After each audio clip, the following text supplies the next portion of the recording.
பெருமைக்கும் சாதனைக்கும் உள்ள தூரத்தை நீந்தியே கடந்து சாதனை படைத்த வீரமங்கை ஒரே காலில் பாக் ஜலசந்தி கடலை நீந்தி ஒட்டுமொத்த இந்தியாவையே திரும்பி பார்க்க வைத்த மாற்றுத்திறனாளி பெண்மணி. நீரில் ஏற்பட்ட பல தடைகளை உடைத்து வெளியேறி கடற்கரையில் நின்று தேசிய கொடியை பறக்க விட்டு மகிழ்ந்த தருணம்.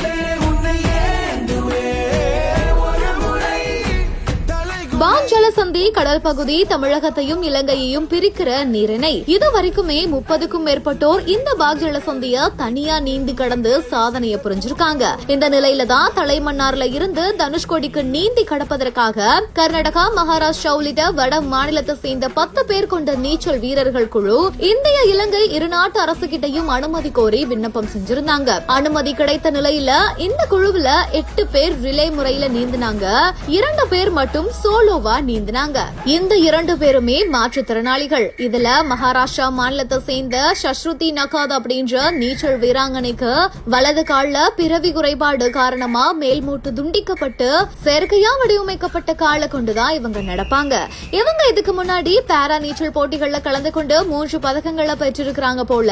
இயலாமைக்கும் சாதனைக்கும் நடுவே இருக்கக்கூடிய தூரத்தை நீந்தி கடந்து சாதனை படைக்க வேண்டும் அப்படின்னு இலங்கையில இருக்கக்கூடிய தலைமன்னார்ல இருந்து இந்தியாவில இருக்கக்கூடிய தனுஷ்கோடி வரையிலான பாக் ஜலசந்தி கடலை நீந்தி சாதனை புரிவதற்காக வெள்ளிக்கிழமை அதிகாலை 5:50 மணி அளவுல தலைமன்னார்ல இருந்து கடல்ல குதித்து நீந்த தொடங்கி மாலை 4:55 மணி அளவுல தனுஷ்கோடி அரிச்சல்முனை கரையை வந்தடைஞ்சிருக்காங்க.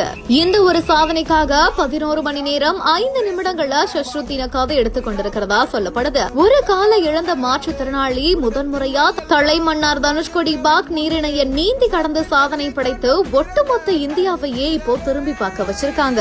இவங்களோட இந்த ஒரு திறமைய பத்தி நீங்க என்ன நினைக்கிறீங்க அப்படின்ற உங்களோட கமெண்ட்ஸ் எங்க கூட மறக்காம ஷேர் பண்ணிட்டு போங்க.